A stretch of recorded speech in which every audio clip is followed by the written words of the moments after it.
1 Kings chapter 22. For 3 years, there was no war between Aram and Israel. But in the 3rd year, Jehoshaphat, king of Judah, went down to see the king of Israel.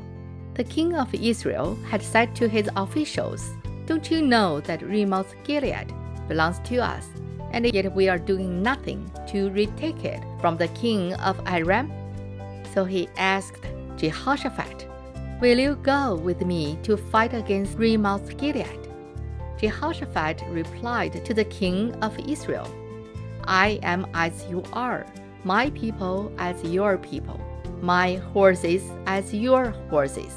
But Jehoshaphat also said to the king of Israel, "First seek the counsel of the Lord." So the king of Israel brought together the prophets, about 400 men, and asked them, "Shall I go to war against Ramoth Gilead, or shall I refrain?" "Go," they answered, "for the Lord will give it into the king's hand."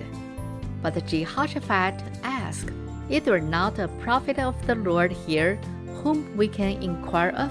The king of Israel answered Jehoshaphat, "There is still one man through whom we can inquire of the Lord. But I hate him because he never prophesies anything good about me, but always bad. He is Micaiah, son of Imlah." The king should not say that. Jehoshaphat replied. So the king of Israel called one of his officials and said, "Bring Micaiah, son of Imlah, at once." Dressed in their royal robes, the king of Israel and Jehoshaphat, king of Judah, were sitting on their thrones at the threshing floor by the entrance of their gate of Samaria, with all the prophets prophesying before them. Now Zedekiah, son of Kenaanah, had made iron horns, and he declared, "This is what the Lord says, with these you will gore the Arameans until they are destroyed." All the other prophets were prophesying the same thing. "Attack Ramoth Gilead and be victorious," they said, "for the Lord will give it into the king's hand." The messenger who had gone to summon Micaiah said to him, "Look, as one man, the other prophets are predicting success for the king. Let your word agree with theirs and speak favorably." But Micaiah said, "As surely as the Lord lives, I can tell him only what the Lord tells me." When he arrived, the king asked him, "Micaiah, shall we go to war against Ramoth Gilead, or shall I refrain?" "Attack and be victorious," he answered, "for the Lord will give it into the king's hand." The king said to him, "How many times must I make you swear to tell me nothing but the truth in the name of the Lord?" Then Micaiah answered, "I saw all Israel scattered on the hills like sheep without a shepherd. And the Lord said, 'These people have no master. Let each one go home in peace.'" The king of Israel said to Jehoshaphat, "Didn't I tell you that he never prophesies anything good about me, but only bad?" Micaiah continued, "Therefore, hear the word of the Lord.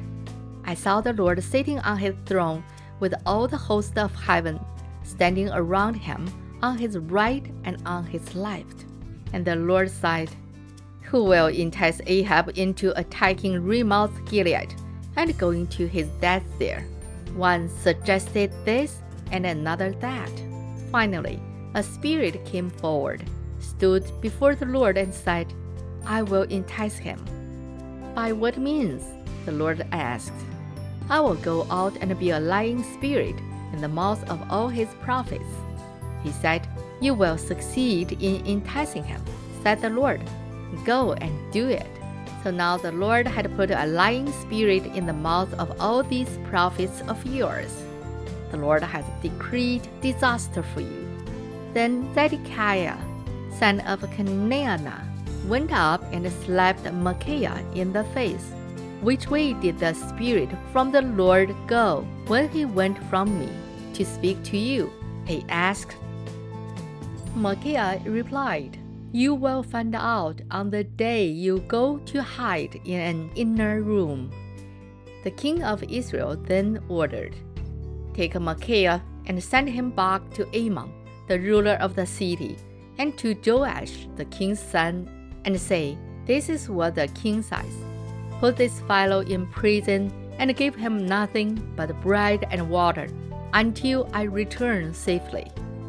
Micaiah declared, "If you ever return safely, the Lord has not spoken through me." Then he added, "Mark my words, all you people." So the king of Israel and Jehoshaphat, king of Judah, went up to Ramoth-Gilead. The king of Israel said to Jehoshaphat, "I will enter the battle in disguise, but you wear your royal robes." So the king of Israel disguised himself and went into battle. Now the king of Aram had ordered his 32 chariot commanders, "Do not fight with anyone, small or great, except the king of Israel." When the chariot commanders saw Jehoshaphat, they thought, "Surely this is the king of Israel." So they turned and attacked him. But when Jehoshaphat cried out, the chariot commanders thought that he was not the king of Israel and stopped pursuing him. But someone drew his bow at random and hit the king of Israel between the sections of his armor. The king told his chariot driver, "Wheel around and get me out of the fighting. I have been wounded."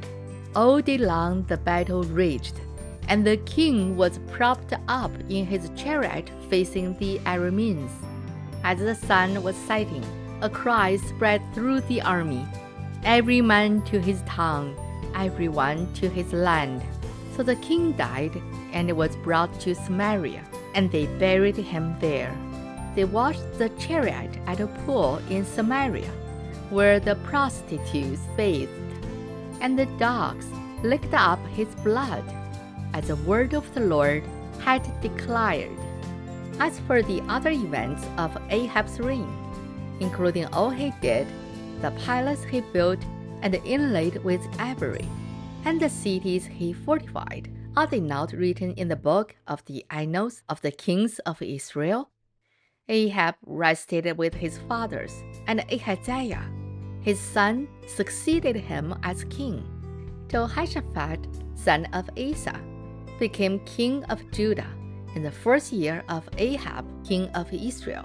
Jehoshaphat was 35 years old when he became king, and he reigned in Jerusalem 25 years. His mother's name was Azubah, daughter of Shilhi. In everything he walked in the ways of his father Asa, and did not stray from them. He did what was right in the eyes of the Lord. The high places, however, were not removed, and the people continued to offer sacrifices and burn incense there. Jehoshaphat was also at peace with the king of Israel. As for the other events of Jehoshaphat's reign, the things he achieved and his military exploits, are they not written in the book of the annals of the kings of Judah? He rid the land of the rest of the male shrine prostitutes who remained there even after the reign of his father Asa. There was then no king in Edom. A deputy ruled. Now Jehoshaphat built a fleet of trading ships to go to Ophir for gold, but they never set sail. They were wrecked at Ezion-Geber. At that time, Ahaziah, son of Ahab, said to Jehoshaphat, "Let my men sail with your men." But Jehoshaphat refused. Then Jehoshaphat rested with his fathers and was buried with them in the city of David his father. And Jehoram his son succeeded him. Ahaziah, son of Ahab, became king of Israel in Samaria in the 17th year of Jehoshaphat, king of Judah, and he reigned over Israel 2 years. He did evil in the eyes of the Lord, because he walked in the ways of his father and mother, and in the ways of Jeroboam, son of Nebat, who caused Israel to sin. He served and worshipped Baal and provoked the Lord, the God of Israel, to anger, just as his father had done. This is the end of 1 Kings chapter 22. 神的话语要昼夜思想，玉恩读经频道期待与您下次再见。